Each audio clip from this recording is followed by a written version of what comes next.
Salut à tous, j'espère que vous allez bien. Bienvenue pour ce numéro 1 du complément. Donc ça fait plaisir de démarrer ce nouveau concept, cette nouvelle série de vidéos. Même si ça me donnera un petit peu plus de boulot, ça faisait longtemps que je vous en parlais en examen de cette idée-là et enfin ça prend forme. J'en suis donc très content. Alors comme c'est le numéro 1, je pense que c'est d'usure de vous parler ou de vous reparler du concept de ces vidéos. Alors le principe sera le suivant. On va revenir sur d'anciens exocols ou petits exocols qu'on a déjà traités sur la chaîne. Et l'idée, ce sera d'ouvrir un petit peu le champ des possibles autour de ces exercices en, par exemple, proposant d'autres résolutions de ces exercices. Et pour ces autres résolutions, je me permettrai de sortir du programme de classe préparatoire aux grandes écoles. Donc je pourrais utiliser des outils de licence 3, de maîtrise, peut-être éventuellement plus. Et j'ose espérer que si la banque de vidéos compléments devient assez grosse, cela puisse donner lieu à une source pour les étudiants en agrégation ou en prépa, afin de préparer des développements ou essentiellement de réviser pour leur concours. Donc on verra bien ce que l'avenir réservera. Ces vidéos sortiront, je pense, pour l'instant à un rythme d'une fois par mois, mais tout dépendra également des choses que j'aurai à vous raconter autour des exercices, de mes inspirations et bien d'autres bien sûr. Donc on verra bien, peut-être qu'il y aura des sujets qui n'aborderont pas directement un exocol, mais qui seront utiles pour un autre numéro de complément qui parlera d'un exocol ou d'un petit exocol. Ça arrivera notamment dans les prochains numéros.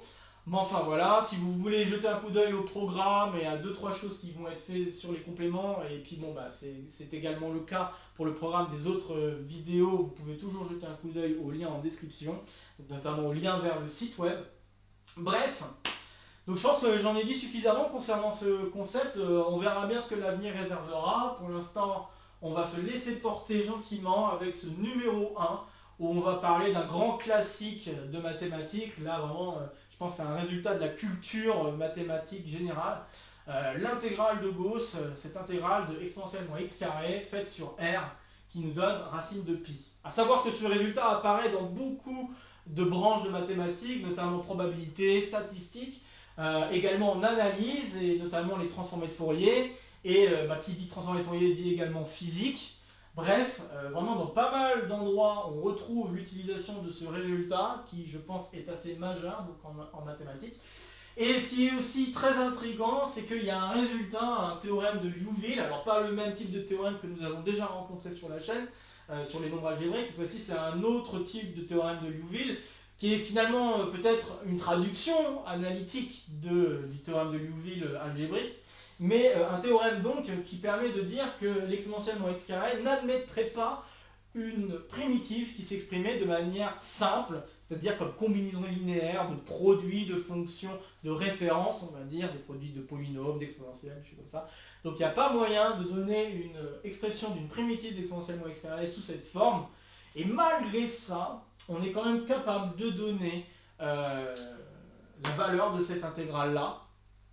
Et ce qui est aussi peut-être très intriguant, c'est qu'on n'arrive pas forcément à donner une valeur de l'intégrale, enfin en tout cas une expression d'une valeur exacte de l'intégrale de l'exponentielle moins x carré pour d'autres valeurs que moins infini plus infini.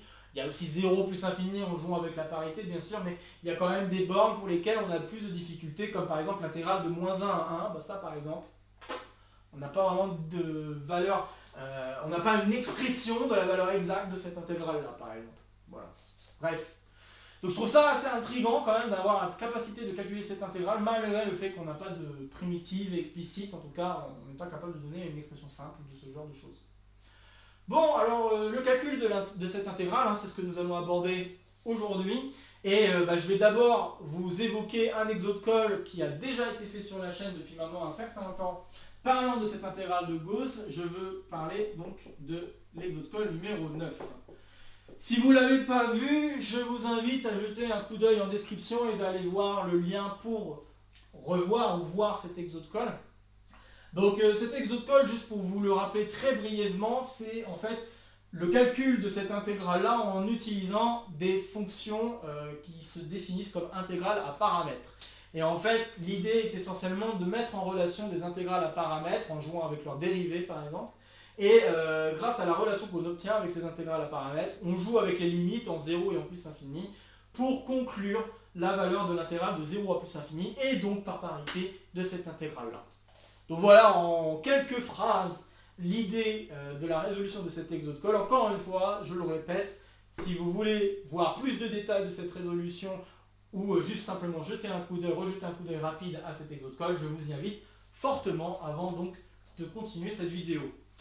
Bon, alors, on va parler donc d'autres résolutions, donc complètement autres de celle-ci. Et je vais essentiellement vous parler de deux résolutions autres de cet exo de Cole, en tout cas de ce calcul d'intégrale. Je vais en parler d'une troisième, j'hésite encore, mais je pense que je vais vous parler quand même d'une troisième résolution. Mais cette troisième résolution, je vais me permettre d'être un peu plus vague, parce qu'il y a vraiment beaucoup de techniques derrière ces calculs, et je pense que toute la technique, vous pourrez aller jeter un coup d'œil par vous-même si vous en êtes intéressé. Mais je ne pense pas que dans cette vidéo, je vais m'attarder sur tous les détails qu'il peut y avoir dans ces calculs-là, parce que c'est quand même assez complexe, assez technique surtout. Donc là, voilà, je me permets, je vais vous l'évoquer, je vais vous parler de 3 idées autour de cette dernière méthode de calcul, mais je ne vais pas faire tous les calculs. Si vous voulez voir tous les calculs, je pense que ce sera mieux d'aller jeter un coup d'œil sur les documents qu'on peut trouver facilement, notamment pour préparer l'agrégation. Alors la première résolution dont j'aimerais vous parler, qui n'est pas trop connue, bon elle est connue quand même, parce que bon, c'est l'intégrale de Gauss quand même, mais je trouve que c'est une résolution dont on ne parle pas beaucoup, mais qui, à mon avis, devrait avoir quand même une place quelque part en vidéo. Je veux parler de la résolution utilisant les intégrales de Wallis. C'est quand même assez intriguant de voir que les intégrales de Wallis peuvent permettre de calculer l'intégrale de Gauss. Enfin, moi je trouve ça assez étonnant, et d'autant plus que je ne vais pas avoir besoin d'outils autres que des outils qu'on voit en classe préparatoire grandes écoles. Alors je le dis maintenant, à chaque fois que je vais évoquer une résolution ou quelque chose où seuls des outils de classe préparatoire pourront être utilisés, je mettrai cette petite parenthèse CPGE quand ce sera possible. Si ce n'est pas possible, vous ne verrez pas donc cette parenthèse apparaître. C'est-à-dire s'il y a des résolutions où j'utilise tout de suite des outils, ou à un moment donné j'utilise des outils qui sont hors programme, bah, il n'y aura pas cette parenthèse qui apparaîtra. Bref, donc intégrale de Wallis. Alors les intégrales de Wallis, on les a déjà abordées dans un ancien exo de Cole, c'est l'exo de Cole numéro 30. Donc si vous voulez voir plus de détails concernant les intégrales de Wallis, je vous invite à aller jeter un coup d'œil à cet exo de Cole. Encore une fois, les liens sont en description. Donc cet exo de Cole avait pour but de démontrer la formule de Stirling. Et donc pour démontrer la formule de Stirling, j'avais proposé donc une résolution qui était dans le cadre du programme de classe préparatoire. D'ailleurs, les intégrales de Wallis et donc les formules de Stirling surtout aura le droit à son complément plus tard. Parce qu'il y aura aussi un autre type de résolution dont j'aimerais vous parler qui sort du programme classe préparatoire. Enfin bref, si vous voulez avoir un peu plus de connaissances sur les intégrales de Wallis avant de voir cette résolution, n'hésitez pas à le faire. Il y aura essentiellement qu'un résultat important que je vais devoir utiliser pour les intégrales de Wallis afin de calculer l'intégrale de Gauss. Vous le verrez d'ici peu. Mais je trouve, voilà, si vous voulez en savoir plus, vous ne savez pas trop ce que c'est ces choses-là, n'hésitez pas à aller jeter un coup d'œil avant. Une deuxième résolution qu'on va détailler, c'est une résolution qui justement est très populaire, mais je me demande vraiment à quel point est-ce que ces calculs d'intégrales sont bien explicités. Donc c'est une méthode qui utilisera les intégrales multiples.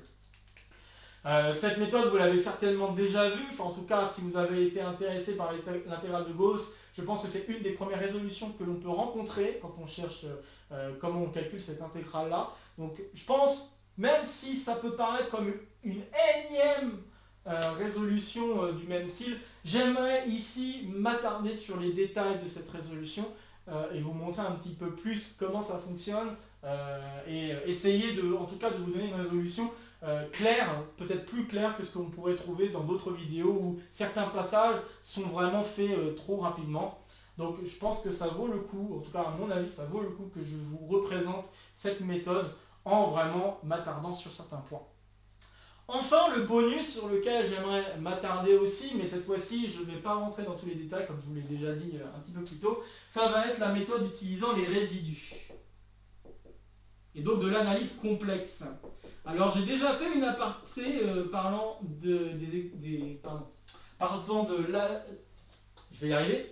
donc de l'analyse complexe. J'en ai déjà fait une aparté là-dessus. Et cet aparté, vous pouvez la retrouver dans l'exode-call numéro 47. Donc c'est un exode-call où je calcule l'intégrale de Fresnel avec des outils de classe préparatoire d'abord. Et à la fin de cet exode-call, je me permets de faire une aparté sur de l'analyse complexe. Et en fait, j'ai en partie besoin de cet aparté pour pouvoir vous parler de cette résolution avec les résidus. Puisque bon, l'aparté fait ici, là, par rapport aux résidus dont je vais vous parler, ça va être ce que je vais faire là, ça va être une petite généralisation du théorème de Cauchy que j'énonce donc dans cet exercice de colle. Donc si vous voulez voir plus de détails concernant l'analyse complexe, je vous invite à aller jeter un coup d'œil à cet exode de colle. D'autant plus que l'intégrale de Fresnel a un lien avec cette intégrale de Gauss, donc pourquoi pas aller aussi jeter un coup d'œil à cette résolution. Bref, voilà, je vous donne donc le menu pour aujourd'hui, en tout cas pour cette vidéo. J'espère que cela vous plaira. Et donc, on va commencer avec l'intégrale de Wallis. Donc la méthode utilisant les intégrales de Wallis. Alors c'est quoi les intégrales de Wallis? Déjà rappelons ça, les intégrales de Wallis, on va les appeler WN, et c'est les intégrales de 0 à pi sur 2, sinus de u à la puissance n du. Alors à savoir que je peux remplacer sinus par cosinus, ça coûte rien, c'est gratuit. Il suffit de faire un petit changement de variable du style v égale pi sur 2 moins u. En faisant ça et en utilisant un petit peu de trigonométrie, on se rend compte qu'on peut remplacer cosinus par sinus. Aucun problème. D'accord? Donc voilà, ça c'est un truc qu'il faut savoir à tout prix. Et un autre truc que je vais énoncer, donc là c'est le résultat important que je vais utiliser et que je vais admettre pour cette résolution, parce que sinon, encore une fois, il faudrait que je m'attarde davantage sur les intégrales de Wallis. Or, le travail est déjà grandement fait dans cet exode code, donc encore une fois, si vous voulez voir des détails, jetez un coup d'œil à cet exode code 30. Donc l'équivalent que je vais utiliser, c'est le suivant. On va avoir donc cette intégrale de Wallis quand n tend vers l'infini qui est équivalent à cette chose-là. Voilà, donc je vais utiliser ce résultat. Ok, alors maintenant que j'ai énoncé le résultat qui va m'intéresser, bon là je vais effacer ça pour avoir un peu de place. On va lancer la résolution en partant sur des inégalités. En fait, on va jouer sur des inégalités assez classiques et petit à petit reconstruire l'exponentielle moins x carré. Puis à partir de cette exponentielle moins x carré, faire une intégrale plus ou moins comme il se doit, on va dire, de façon à ce que les inégalités soient respectées. Et une fois qu'on aura fait ça, on va utiliser des changements de variables pour se ramener à des intégrales de Wallis. Et grâce à ces intégrales de Wallis, utiliser les équivalents pour pouvoir conclure grâce au théorème de Gendarme. Voilà la résolution sans vous donner tous les détails, mais vous voyez donc les outils que je vais utiliser. Et maintenant, plus précisément, qu'en est-il? Eh bien, je vais utiliser des inégalités très classiques, donc de convexité, ou de convexité, de concavité j'allais dire, mais c'est surtout de convexité. Vous vous rappelez probablement du fait, si vous ne vous en rappelez pas, je vous la donne, du fait que ln de 1 plus x, c'est inférieur ou égal à x, pour tout x, dans l'intervalle moins 1 plus infini, moins 1 non pris. Si vous ne vous en rappelez pas, je vous le rappelle. Et comment on prouve cette inégalité-là? Soit vous faites juste une étude de fonction, donc vous faites la soustraction des deux, vous étudiez la fonction en la dérivant, etc. Voyant la monotonie, vous allez pouvoir conclure le signe de cette fonction, etc. Ça c'est une façon de faire, un peu longue, mais ça marche. Et une autre façon de faire très efficace, c'est la convexité. Donc la convexité, en effet, la fonction qui a x associée ln de 1 plus x, c'est une fonction concave. C'est pas très difficile, il suffit de dériver deux fois et se rendre compte que la dérivée deux fois est négative. Et puis une fois qu'on a vu ça, dire qu'elle est concave, ça veut dire que toutes les tangentes se trouvent au-dessus de la courbe, et notamment la tangente en 0, qui donne justement x, est au-dessus de la courbe. Donc voilà comment on peut obtenir cette inégalité très simplement et très rapidement.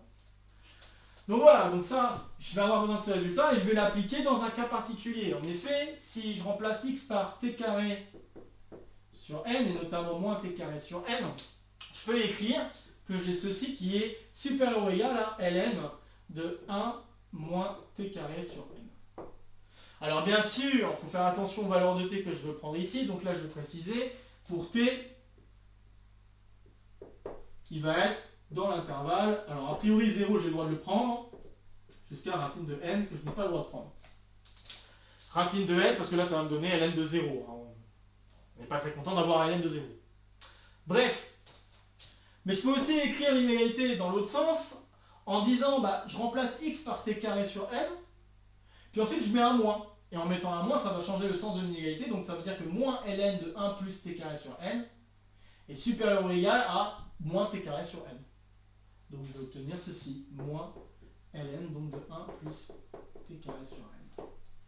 Voilà l'encadrement que je peux obtenir relativement facilement en jouant donc avec l'inégalité là-haut et en prenant t carré sur n à la place du x que j'ai écrit là-haut.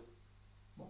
Alors vous vous posez peut-être la question pourquoi je mets t carré sur n, vous allez très vite comprendre ce qui va se produire, puisque bon, bah, on va faire intervenir des fonctions ou des intégrales qui vont peut-être plus vous parler, davantage vous parler, puisque à un moment donné j'ai envie de mettre l'exponentielle moins t carré. Donc c'est pas pour rien qu'il y a un moins t carré au milieu, c'est parce qu'à un moment donné je vais utiliser l'exponentielle. Alors bah, je veux me débarrasser d'abord du divisé par n, et puis tant qu'à faire le moins, je vais le rentrer dans le ln, ce qui va me donner les inégalités suivantes, donc moins t carré, et d'une part supérieur ou égal à ln de 1 moins t carré sur n à la puissance n, ce qui peut vous faire penser à l'exponentielle de moins t carré quand n tend vers l'infini. Et de l'autre côté, on a ln, donc de 1 plus t carré sur n à la puissance moins n. Là aussi, si je regarde le dénominateur, si j'oublie le moins quelques instants, je retrouve quelque chose qui ressemble à l'exponentielle de t carré, et comme je fais l'inverse de ce truc-là, bah, je me retrouve avec l'exponentielle de moins t carré.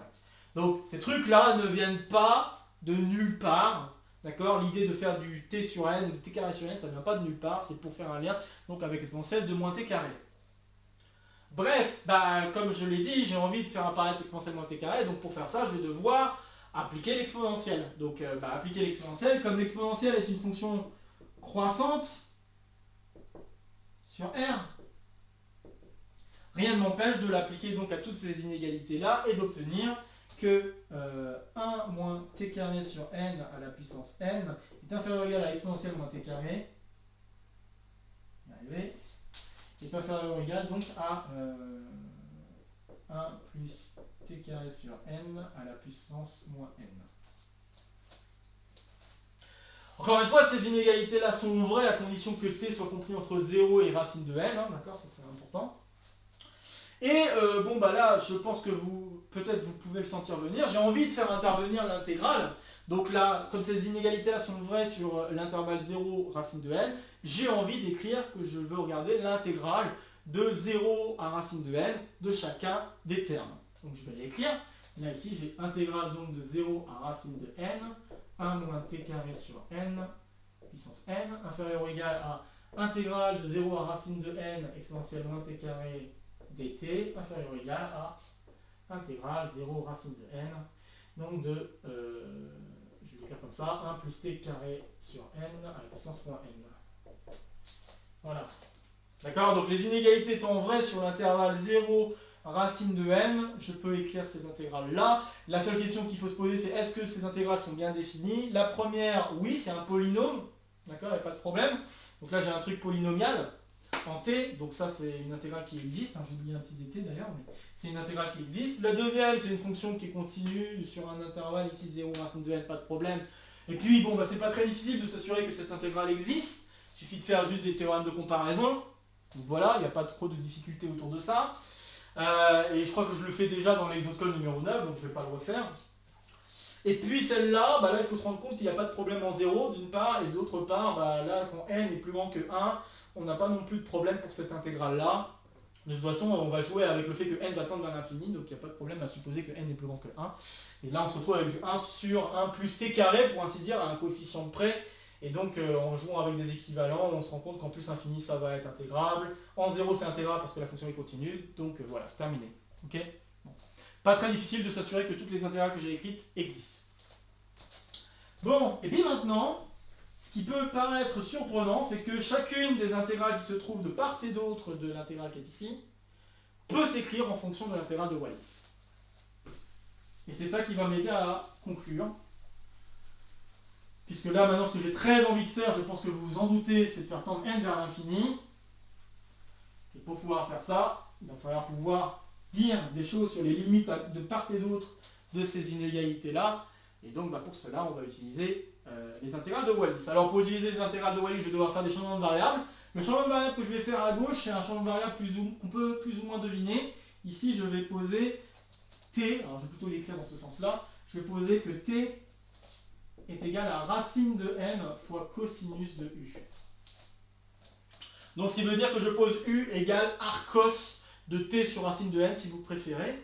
Alors, la question, c'est est-ce que cette fonction est bien définie? La réponse est oui. Il n'y a pas de problème pour la définition de ce u, donc comme étant arcos je vais peut-être l'écrire ça. Donc, u égale arcos de t sur racine de n. Donc ça, il n'y a pas de difficulté pour cette définition, puisque t sur racine de n, comme t est compris entre 0 et racine de n, ce truc-là est compris entre 0 et 1.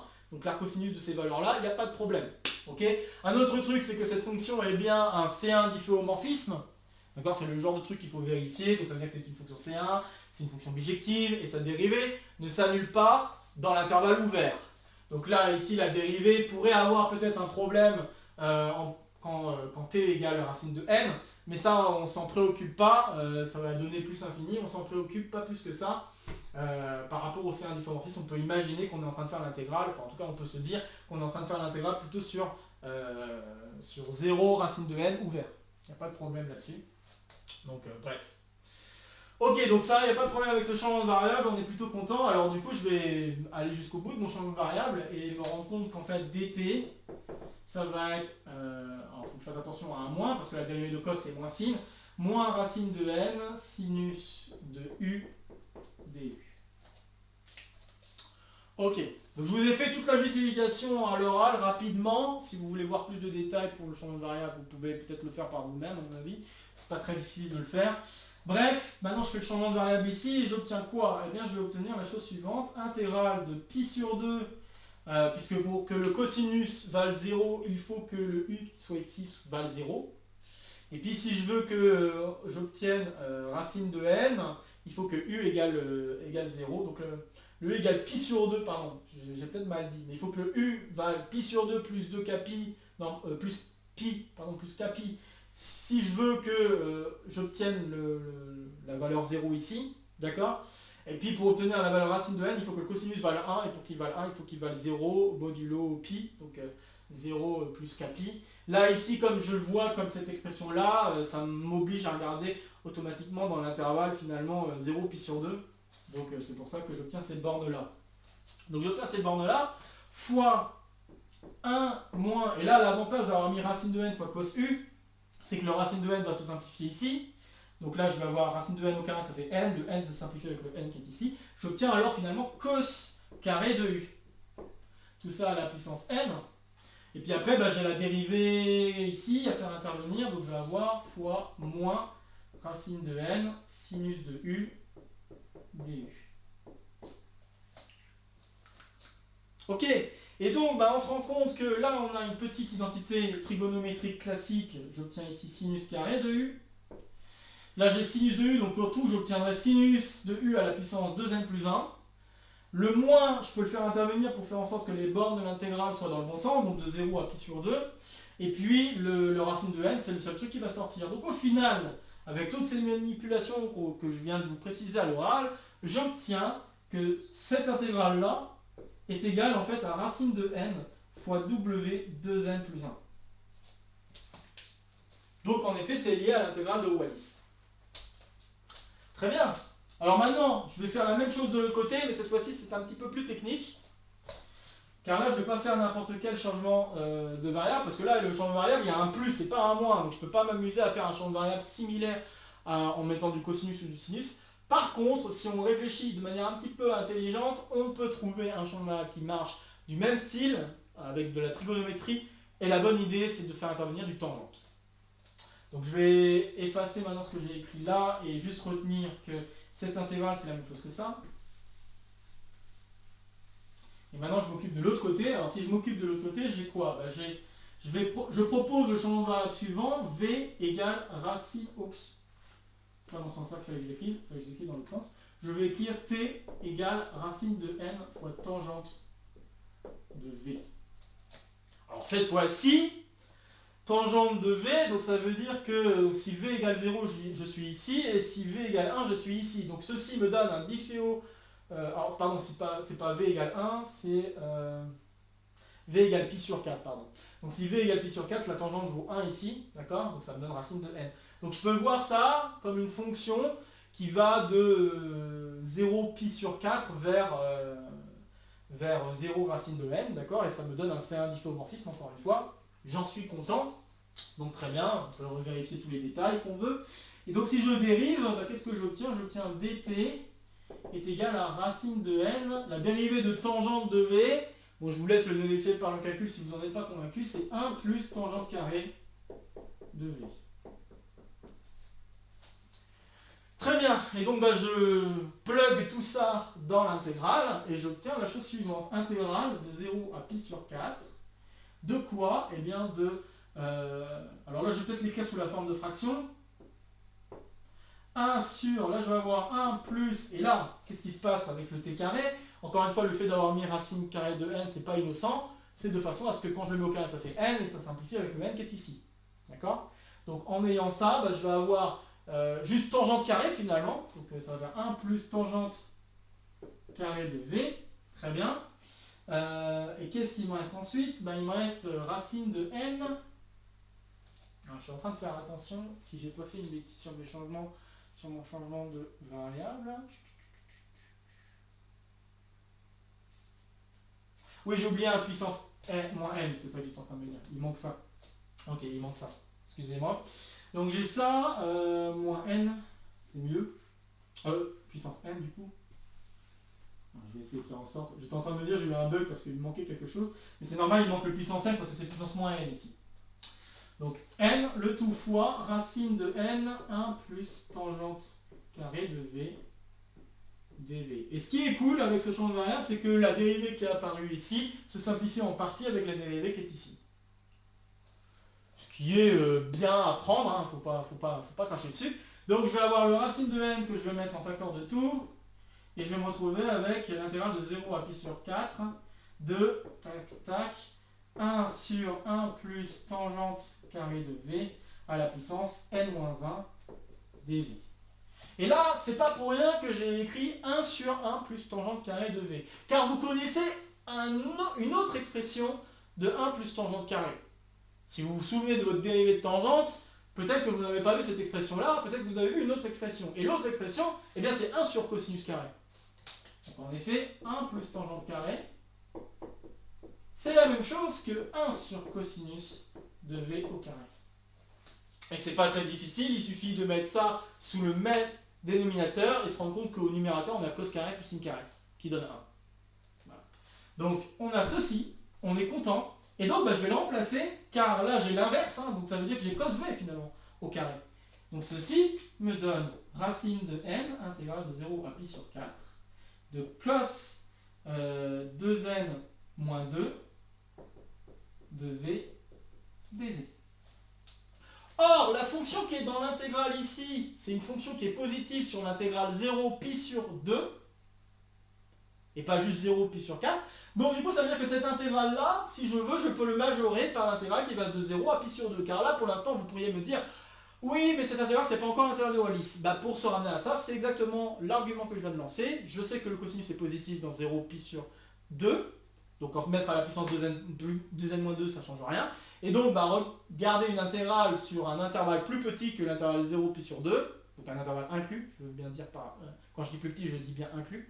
Donc un intervalle inclus dans 0 pi sur 2, bah, c'est plus petit que regarder l'intégrale sur tout l'intervalle 0 pi sur 2. Donc finalement, je vais pouvoir dire que ça, c'est inférieur ou égal à racine de n fois w de 2n moins 2. Et voilà. Donc ça veut dire que cette intégrale-là est plus petite que racine de n fois w de 2n moins 2. Conclusion de tout ce que je viens de faire, donc, j'efface, encore une fois, n'hésitez pas à faire demi-tour. Si vous ne connaissez pas la chanson, hein, vraiment faites demi-tour, jetez un coup d'œil, rejetez un coup d'œil à ce que j'ai raconté. Donc là, on en est arrivé à la chose suivante, l'intégrale de 0 à racine de n de exponentielle moins t carré dt est compris, pour tout n, hein, plus grand que 1, je pense, à racine de n fois w de 2n plus 2, et ici racine de n, w de 2n moins 2. Et maintenant, bah, je vais utiliser du gendarme. Hein, je vous l'ai dit, hein, je vous ai spoilé tout ce qu'il fallait, on pourrait être encore. Donc j'obtiens ça, et maintenant je vais faire donc du gendarme, car maintenant je vais pouvoir utiliser le résultat qui est ici. W2n plus 2 est équivalent à racine de pi sur... Je pourrais mettre 2n plus 2 à la place de n, mais je mets juste 2n, parce que par rapport à... Si je compare 2n et 2, bah, le terme qui va l'emporter c'est 2n. Donc l'équivalent ici que je vais mettre c'est donc 2 fois 2n. Et là ici aussi, l'équivalent que je vais mettre c'est racine de pi sur 2 fois 2n. Et donc, bah, en simplifiant ce qu'il y a à simplifier, le racine de n va s'en aller. Ce que j'obtiens alors, c'est finalement pi sur, enfin racine de pi sur 2. Puis ici aussi, parce que là il y a racine de n, hein, bien sûr. Donc quand n tend vers l'infini. Là ici, je vais aussi avoir racine de pi sur 2. Donc de part et d'autre des inégalités que j'ai écrites, j'ai la même limite, qui est racine de pi sur 2. Et donc, par le théorème des gendarmes, ou des encadrements si vous préférez, j'en conclus que l'intégrale ici tend vers racine de pi sur 2. Et cette intégrale, comme je sais que l'intégrale de 0 à plus infini converge, ce truc-là tend vers l'intégrale que je veux, c'est-à-dire 0 à plus infini exponentielle moins t carré dt. Donc ça vient du fait que je sache que l'intégrale ici convergeait. D'accord? Et bon, je ne refais pas le détail parce que je l'ai déjà fait en exoscole 9 de montrer que cette intégrale convergeait. Bon voilà, bah, j'ai terminé, hein, et ensuite par parité, hein, étant donné que la fonction est paire, l'intégrale de moins infini à plus infini, c'est 2 fois l'intégrale de 0 à plus infini. Donc je conclus bien la valeur de cette intégrale-là. Voilà donc une première résolution que je voulais vous partager de cet exercice, autre que la résolution que je vous ai proposée ici. Et je trouve que ça peut vraiment faire partie d'un développement assez sympa en agrégation. Donc voilà, n'hésitez pas à le voir ou à le retravailler. Ça aussi, ça peut être un sujet qui, si on voulait faire un sujet concours, bah, on pourrait très bien imaginer aussi un sujet concours de classe préparatoire dans des écoles, où on travaillerait les intégrales de Wallis dans un premier temps pour démontrer la formule de Stirling, et puis après une fois qu'on a la formule de Stirling et tout ça, on pourrait aussi démontrer un calcul de l'intégrale de Gauss, faire un détail avec des questions supplémentaires. Donc j'imagine tout à fait un sujet concours complet parlant des intégrales de Wallis et passant par aussi ce calcul d'intégrale de Gauss. Je trouve ça vachement intéressant. Je trouve que c'est assez délaissé comme résolution, donc je voulais vraiment le mettre en lumière et j'espère que ça vous plaît. Bref, donc voilà, je viens donc de faire le premier point de mon menu. On va se lancer sur le deuxième point de mon menu, qui est donc de faire la preuve que je pense beaucoup de gens connaissent, mais parfois qui est peut-être assez mal détaillée, et j'espère qu'avec ma contribution, cela donnera peut-être une compréhension plus globale de cette méthode. Je veux parler de la méthode utilisant les intégrales multiples. Et notamment dans la méthode de calcul avec les intégrales multiples, il y a un changement de variable qui est un changement de variable plus ou moins classique, hein, qu'on peut avoir vu en classe préparatoire. On peut l'avoir vu en physique notamment, parce qu'on en parle surtout en physique, on n'en parle pas en maths, parce qu'en maths c'est plus au programme. Mais voilà, ça fait partie des changements de variables peut-être assez classiques. Et je pense que ça vaut le coup de faire une petite mise au point sur comment on effectue un changement de variable quand on travaille avec des intégrales multiples. Bref, l'intégrale multiple qui va nous intéresser, ça va être l'intégrale suivante. Je vais l'appeler J pour l'instant. Et ça va être l'intégrale donc sur... je vais l'appeler... C'est une intégrale double. Hein, donc ça va être une intégrale double sur R2 de exponentielle moins x carré moins y carré dx dy. Je vais partir de cette intégrale-là et je vais la calculer de deux manières différentes. Je vais la calculer d'une manière qui va me ramener à l'intégrale de Gauss, et puis d'une autre manière utilisant un changement de variable. Ok, alors cette double intégrale, je vais d'abord commencer par faire le lien avec l'intégrale de Gauss directement. Bah, ça c'est la même chose en utilisant les théorèmes de Fubini, puis en s'assurant que les différentes intégrales convergent, ce qui n'est pas très difficile à vérifier. Encore une fois, c'est juste une question de voir qu'est-ce qui se passe en plus et en moins infini pour x et y. Une fois qu'on a répondu à ces questions-là, ça va tout seul. Donc, je me retrouve avec l'intégrale de moins infini plus infini, intégrale de moins infini plus infini, et les exponentielles, je peux les séparer, hein, puisque ce qui est bien, c'est que exponentielle de a plus b, c'est exponentielle de a fois exponentielle de b, donc je vais pouvoir écrire exponentielle de moins x carré, intégrale plus infini, exponentielle de moins y carré, dy dx. Je peux écrire ça. Et ce qui est intéressant, c'est que l'intégral qui est ici ne dépend plus de x. Donc comme cet intégral ne dépend pas de x, c'est comme une constante par rapport à x, donc ça peut sortir de l'intégrale. Je me retrouve alors avec intégrale de moins infini plus infini de exponentielle moins y carré dy fois intégrale de moins infini à plus infini exponentielle moins x carré dx. Et comme un ancien prof de prépa me le disait, les variables muettes n'ont rien à dire. Ici, x et y sont les variables muettes. Je peux très bien changer la variable muette y en une variable x, maintenant que les intégrales sont bien indépendantes l'une de l'autre. Du coup, j'ai deux fois la même intégrale. Je me retrouve donc avec l'intégrale de Gauss qui m'intéresse au carré, finalement. Je dis bien que je fais le changement de variable après avoir séparé les deux intégrales, donc après avoir montré que les deux intégrales étaient complètement indépendantes.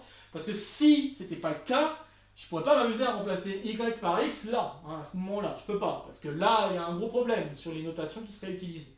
D'accord ?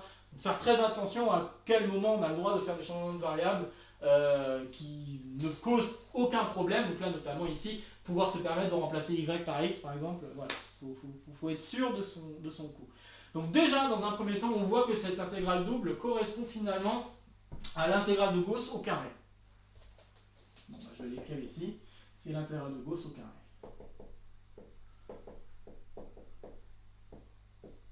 Ok, alors maintenant on va s'attarder sur la deuxième méthode. Et la deuxième méthode, c'est du changement de variable. Alors c'est là où je vais me permettre de rappeler comment ça marche, le changement de variable pour les intégrales, ou alors au moins de dire comment ça marche quand on travaille avec des fonctions à plusieurs variables. Alors, imaginons qu'on doit faire une intégrale sur un domaine V. Alors ça peut être une intégrale multiple, donc ça dépend aussi de la dimension. Là je ne vais pas m'amuser à écrire plusieurs intégrales. Là. Je dis que je fais une intégrale sur un domaine V de R2, et j'ai une fonction qui va de R2 vers R. Donc là je vais peut-être mettre R de grand X des X. Et donc ma fonction, c'est une fonction qui va, alors même je pourrais même faire de V vers C. Donc j'ai une fonction qui va de grand V vers C, qui est supposée intégrable.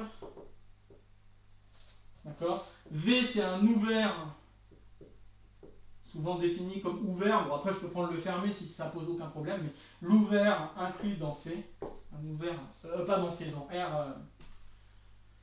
Bon ça peut être dans CN, hein, mais là je vais faire plutôt dans R parce que j'ai pas envie de me poser d'autres difficultés. Donc je vais faire, c'est une fonction qui va de Rn vers C. D'accord ? Donc je prends V un ouvert, j'ai une fonction qui est définie comme ceci. Et puis bah, si je veux faire un champ de variable, je vais introduire une fonction phi qui va de U vers V. Et c'est lui qui doit être un C1 difféomorphisme. Donc U vers V, qu'est-ce que ça veut dire avoir un C1 difféomorphisme ici? Donc là ça doit être un C1 difféo. Et encore une fois, U vers V ici, U aussi doit être un ouvert inclus de Rn. D'accord ? Alors avoir un C1 difféomorphisme, si vous vous rappelez de ce que j'ai peut-être pu dire dans d'autres vidéos, mais peut-être des choses que vous avez déjà entendues en cours, ça veut dire que je dois avoir une fonction qui doit être C1 et telle que sa dérivée ne s'annule pas dans l'ouvert ou dans l'intervalle ouvert. Ça c'est normalement la définition qu'on dit de R vers R. Quand on parle d'un C1 difféomorphisme de Rn vers Rn, quand on parle de ce type de choses, là il faut en effet avoir une bijectivité. Il faut que la fonction phi soit dérivable, mais il faut aussi que dérivable du coup deviendra différenciable, et il faut aussi que la réciproque soit différenciable. Donc c'est là la petite subtilité. Donc il faut, pour avoir un C1 difféomorphisme, il faut que phi soit bijective et différenciable, de différentiel continu, on va dire, de différentiel continu. Ok. Mais il faut qu'il en soit de même pour la fonction inverse. Donc et de même. Donc la fonction réciproque. Il faut qu'il en soit de même pour la fonction réciproque.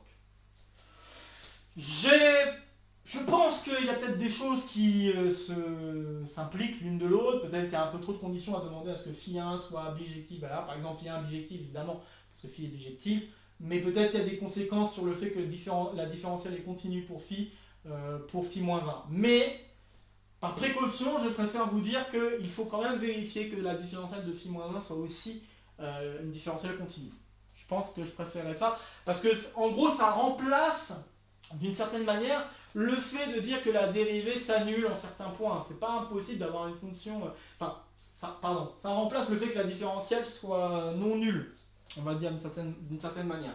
Ça remplace ça plutôt. C'est pas ça que je voulais pas dire que... Parce que normalement, une série difféomorphisme, il faut éviter qu'il y ait une dérivée nulle. Mais le fait que la dérivée soit nulle à un endroit va impliquer que la réciproque, sa dérivée, va être plus ou moins infinie. En fait, il y a un problème sur la tangente. Si vous avez une tangente comme ça, que vous faites, je vous rappelle qu'il y a un lien très important entre la courbe de la fonction réciproque et la courbe de la fonction elle-même. Si la courbe de la fonction fait ce genre de choses, c'est-à-dire se retrouve avec une pente 0, quand vous faites justement une symétrique de cette tangente par rapport à l'axe x égale y, vous vous retrouvez avec une tangente qui est comme ça. D'accord? Qui est verticale. Et donc se retrouver avec une tangente qui est verticale, ça veut dire que que la fonction réciproque n'est pas dérivable. Vous voyez le lien entre les deux? Donc on peut le comprendre en disant la différentielle ici, soit la différentielle ici est non nulle, ou alors de dire que la réciproque ici admet une différentielle continue. Voilà. Donc, là je vais plutôt vous dire que la fonction réciproque admet une différentielle continue. Bref, maintenant que j'ai dit ça, qu'est-ce qu'il faut que j'ajoute? Qu'est-ce qu'il faut que je dise? Grâce à ces choses-là, je vais pouvoir écrire cette intégrale autrement. Je vais pouvoir l'écrire comme étant intégrale sur U de f rond phi, calculé en un vecteur y de Rn, fois, et là il y a quelque chose qui joue le rôle de phi prime, si vous voulez, donc ça ne va pas être la différentielle, c'est quelque chose de lié à la différentielle, et il se trouve que ça va être le module, parce que là on travaille dans C, le module du déterminant de la jacobienne de phi. Ouais, c'est ça. Donc, par rapport à y, bien sûr. Donc la jacobienne de phi calculée en y, bien évidemment, que je précise, dy.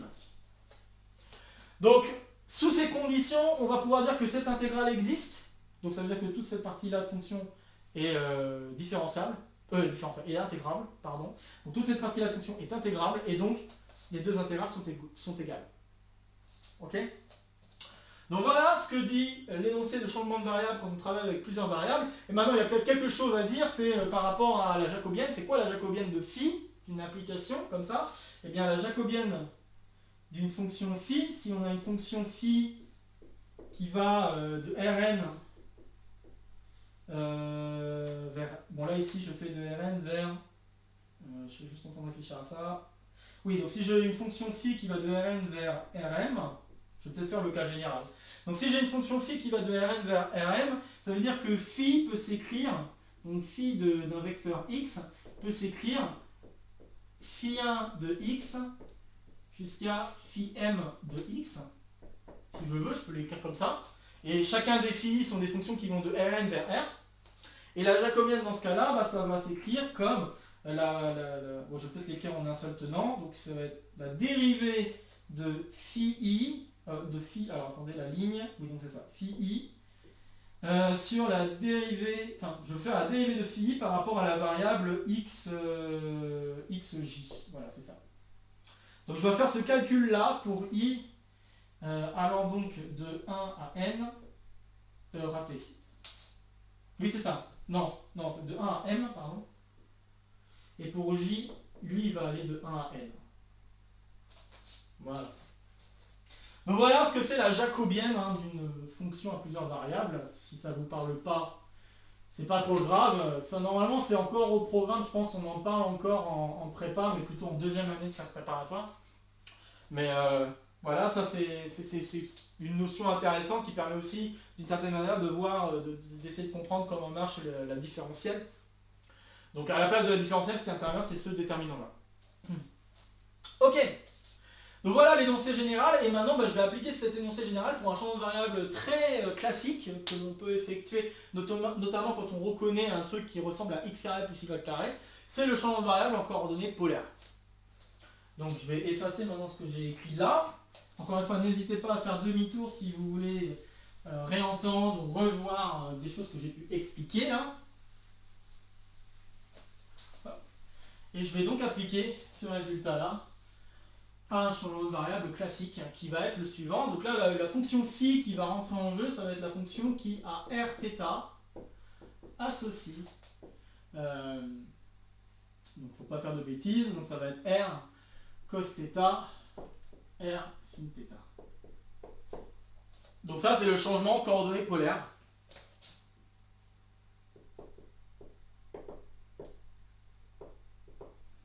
Et ce qui est bien avec ces coordonnées polaires, c'est qu'on va avoir un C1 difféomorphisme. Donc cette fonction-là va donner un C1 difféomorphisme qui va aller de R2 vers... de R2 vers R2 finalement. Pas de R2 vers R2, mais qui va aller de R2 vers R+, avec 0, 2pi. Ok.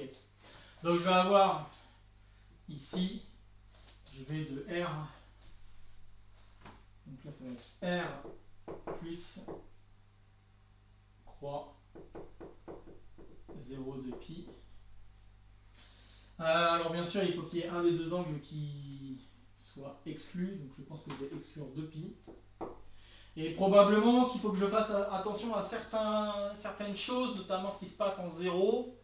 Et je pense que c'est pas gênant d'enlever un point dans le calcul de l'intégrale là-haut. C'est un peu la même chose que quand on fait une intégrale. Pensez à une intégrale d'une fonction qui va d'un point vers le même point. Si vous le pensez comme ça, bah, ça pose aucun problème de dire bah, cette intégrale d'un point vers un même point, c'est 0.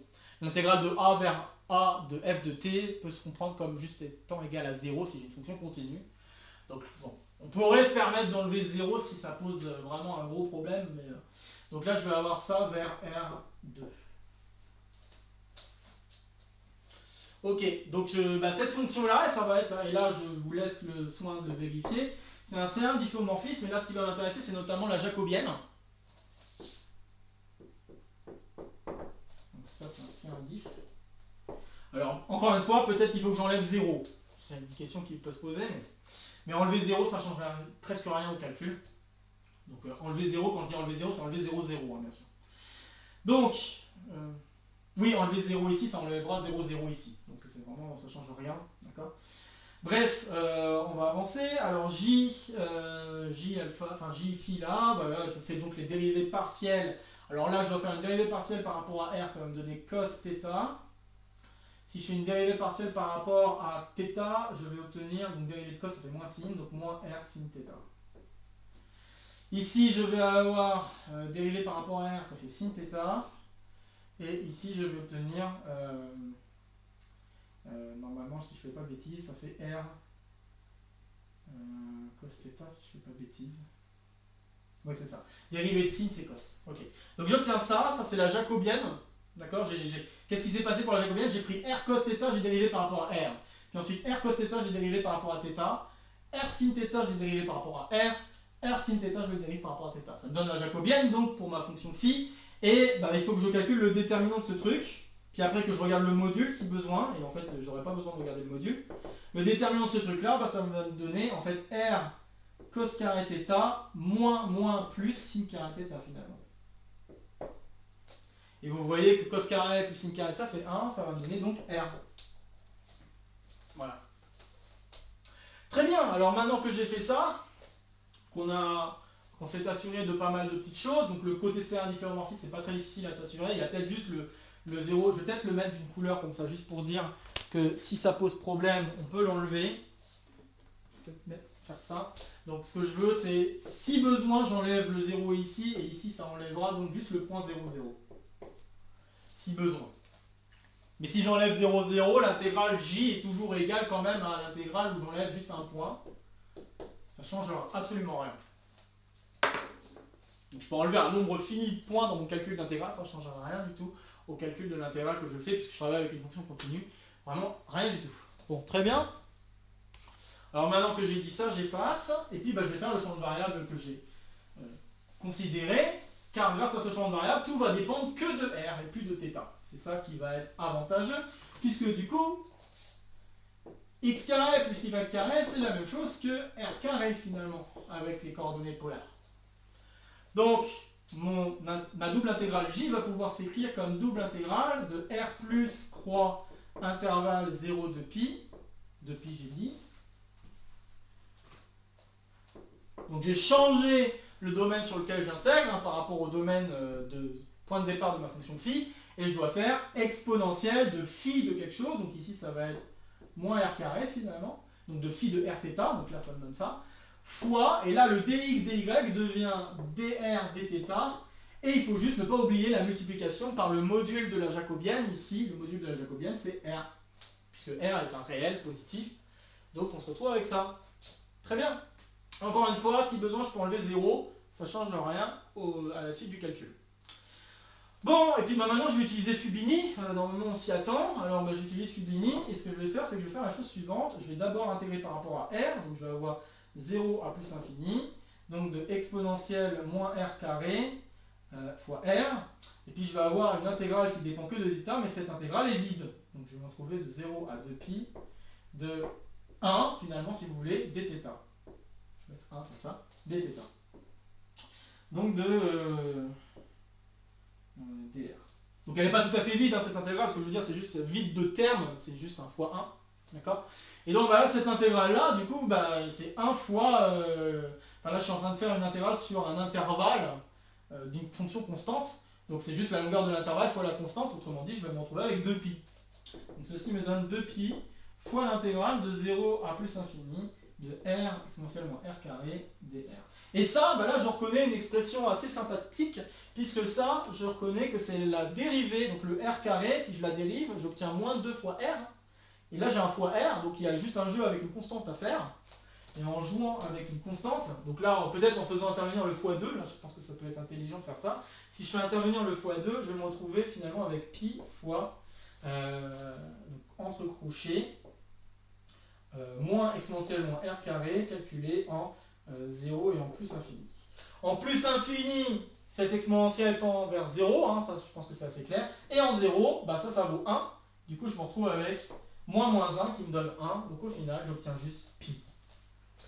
Qu'est-ce que je viens de démontrer donc? Je viens de démontrer que l'intégrale de Gauss au carré ça vaut pi. Donc l'intégrale de Gauss vaut finalement racine de pi. Donc, je ne vais peut-être pas l'écrire. Donc l'intégrale de Gauss vaut racine de pi parce que la fonction à l'intérieur est bien sûr positive tout le temps. Et voilà, je trouve que c'est une jolie preuve, très sympathique, et qui met en avant aussi la force de l'utilisation des intégrales multiples, et notamment de l'utilisation des changements de variables. Et là c'est un changement de variable assez classique en coordonnées polaires. Vous avez certainement déjà rencontré ce RdR dθ quand on fait de la physique, notamment en classe préparatoire. Vous avez certainement vu ça quand on fait ces changements de variables pour avoir les vitesses et tout ça. Et là c'est exactement ce qui se produit là. Sauf que là j'ai essayé de vous expliquer vraiment de fond en comble comment ça marche en fait les changements de variables en général, et en fait ce truc là intervient comme le déterminant d'une jacobienne lié à ce changement de variable en coordonnées polaires. Bon, j'espère être parvenu à être assez clair sur comment ça se calculer ce truc là, et encore une fois j'espère que ça vous a intéressé. Alors je vais donc terminer, je regarde le temps qui me reste, qu'il me reste. Le temps de la vidéo, là je suis déjà un peu plus d'une cinquantaine de minutes, donc oui, je pense que je ne vais pas rentrer dans les détails, je vais vraiment survoler la dernière méthode. Ce que je voulais, c'est essentiellement vous partager ces deux méthodes là intéressantes de calcul d'intégrale. La deuxième parce qu'elle est vraiment très populaire, et je voulais surtout essayer de vous donner une version claire de ce calcul, parce que souvent on fait un champ de variable et on n'explique pas beaucoup comment ça se passe. J'espère être parvenu à vous expliquer comment ça marche bien. L'intégrale de Wallis, parce que elle aussi, elle est peut-être un peu connue, mais je trouve qu'on ne la met pas suffisamment en avant, et je me suis dit que ça peut être l'occasion de vous la mettre en avant. Et puis maintenant, je vais vous parler de la méthode des résidus. Alors là, elle est très technique.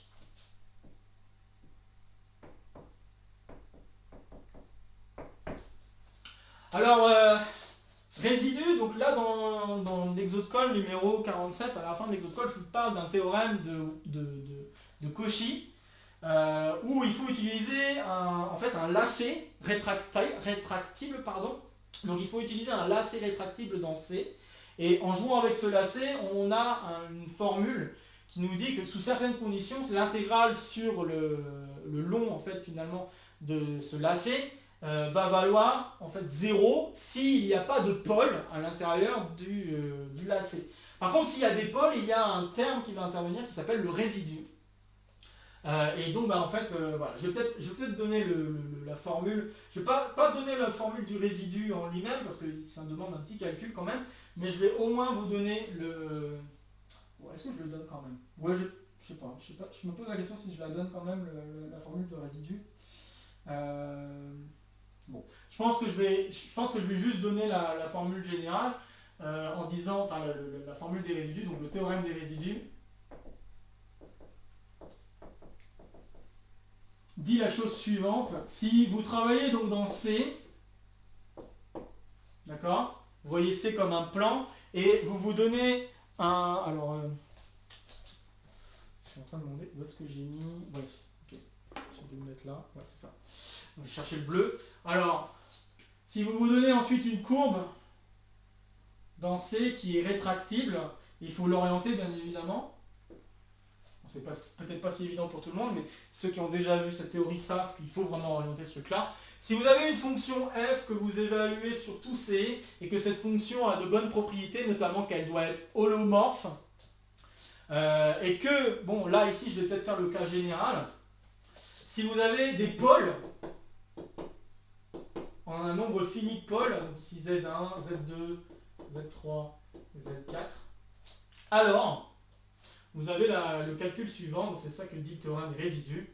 L'intégrale suivant cette courbe gamma de la fonction f de z, dz, et bien ça va être égal à 2i fois la somme des résidus. Résidus sur f des pôles zi. Zi c'est peut-être pas un bon choix, zj. J allant donc de 1 à n s'il y a n pôles.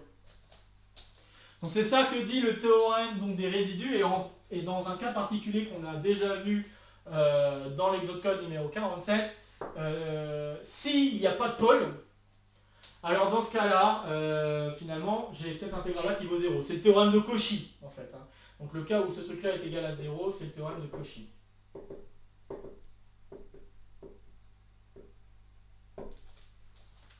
Ok, et l'idée, qui n'est pas évidente, c'est d'utiliser ce théorème des résidus en choisissant un bon lacet pour nous permettre de calculer l'intégrale de Gauss. Alors je vais vous expliquer quel est ce bon lacet, mais je ne vais peut-être pas tout vous expliquer du calcul car c'est vraiment très technique et bon, ça demande vraiment beaucoup de détails, et si je devais peut-être faire tous les détails, ça me demanderait une vidéo supplémentaire, donc je ne vais pas le faire jusqu'au bout, mais... Hop. Alors le lacet qu'on va choisir est un lacet rectangulaire. Donc, ça doit être un truc comme ça à peu près. Donc là j'ai moins m, ici j'ai m,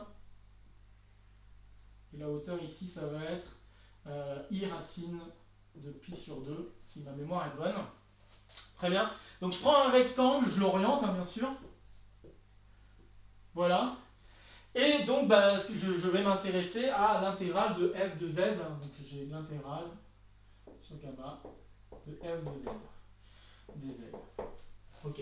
Alors cette intégrale-là, si je veux voir les résidus, il faut se poser la question, est-ce qu'il y a des conditions, est-ce qu'il y a des pôles? Alors si on y réfléchit bien, on se rend compte qu'il n'y a pas vraiment de pôle dans cette affaire, ou en tout cas, il semblerait qu'il n'y ait pas de zéro dans l'affaire. Donc bon, c'est quand même une question qu'il faut se poser, mais donc a priori cette intégrale-là vaut 0. Je pense qu'il n'y a pas de pôle à cette fonction, si je dis pas de bêtises. Et je réfléchis quand même. Oui, il n'y a pas de... Alors, si exponentielle... Oui, donc là, en fait, le problème, c'est se poser la question, est-ce que l'exponentielle peut valoir 0? Et la réponse est non, hein, l'exponentielle ne pourra pas valoir 0. Ça ne pourra pas valoir 0. Donc je pense qu'il n'y a pas de pôle. Donc, très bien, je vais avoir ça. Mais d'un autre côté, le calcul de cette intégrale-là, je peux le décomposer suivant comment je suis la chose. Donc je peux très bien me retrouver avec... Là, la première étape, disons ça, c'est 1. Je vais avoir l'intégrale de moins m à m de exponentielle moins x carré dx, donc là la version réelle. Puis ensuite, j'ai quoi? Bah là, ça va être l'intégrale. Là, je me rends compte que ça va être l'intégrale de moins... Alors que je fasse pas de bêtises. De 0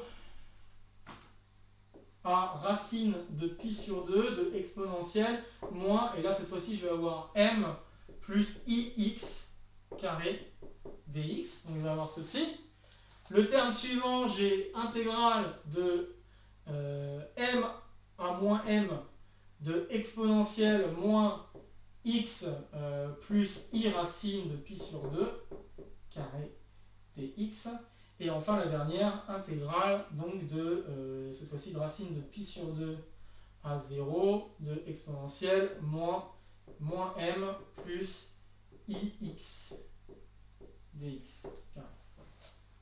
Donc la somme de toutes ces intégrales là, donc ça c'est la première étape, deuxième étape, troisième étape ça donne ça, et quatrième étape ça donne ça. Donc je décompose à l'aide de ce théorème des résidus et de ce lacet, le calcul de l'intégrale. Et puis bon, il y a des choses qui vont se produire dans ce calcul d'intégrale qui vont permettre des simplifications.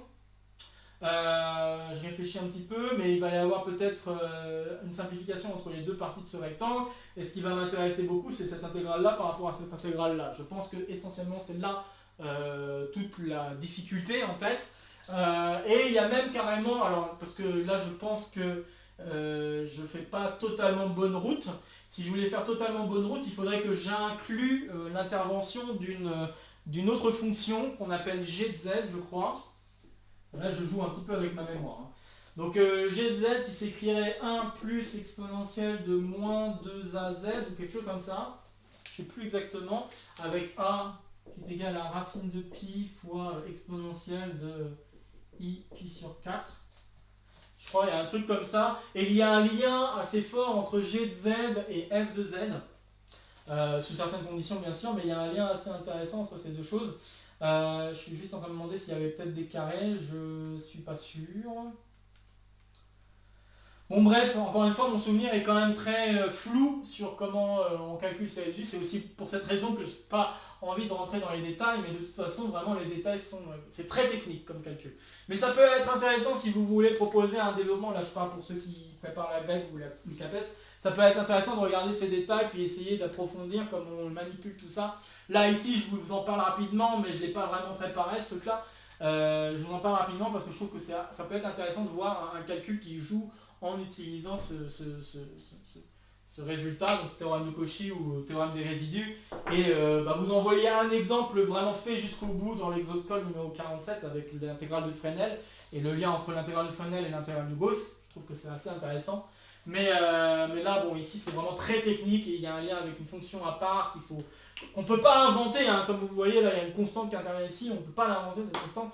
Donc voilà, ça demande du boulot et je pense que bon, je ne vais pas rentrer dans ces détails-là, c'est déjà suffisant pour une vidéo, une première vidéo de complément, 1 heure quand même, c'est déjà pas mal. Bon voilà, j'espère que ça vous a plu et que vous avez réussi à tenir jusqu'au bout, ou en tout cas à aller voir les choses qui vous intéressaient dans cette vidéo. Donc comme d'habitude, n'hésitez pas à partager la vidéo s'il y a d'autres camarades qui pourraient être intéressés par le contenu de la chaîne, par cette vidéo en particulier, notamment ce premier numéro de complément dont je suis fier de démarrer, donc enfin. Ensuite, comme d'habitude, des commentaires, n'hésitez pas à poser vos questions si vous en avez, etc. Bien évidemment, ça m'aide toujours pour savoir si il n'y a pas d'erreur dans les vidéos ou des choses comme ça qui se seraient glissées à un moment ou à un autre, on ne sait jamais, et donc compléter ou corriger ces erreurs. N'hésitez pas non plus, encore une fois je vais me planter sur le sens, là voilà, donc là dans ce sens là, n'hésitez pas à vous abonner, bien évidemment. N'hésitez pas non plus à aider ma sœur à avancer dans sa musique, hein, ça lui fera toujours plaisir, j'espère en tout cas que ça l'aide beaucoup dans tout ça, dans tout ce qu'elle fait. De petites vidéos, autres vidéos de la chaîne. Et sur ce, je vous retrouve très vite pour de prochaines aventures mathématiques. Portez-vous bien et à très bientôt. Salut à tous!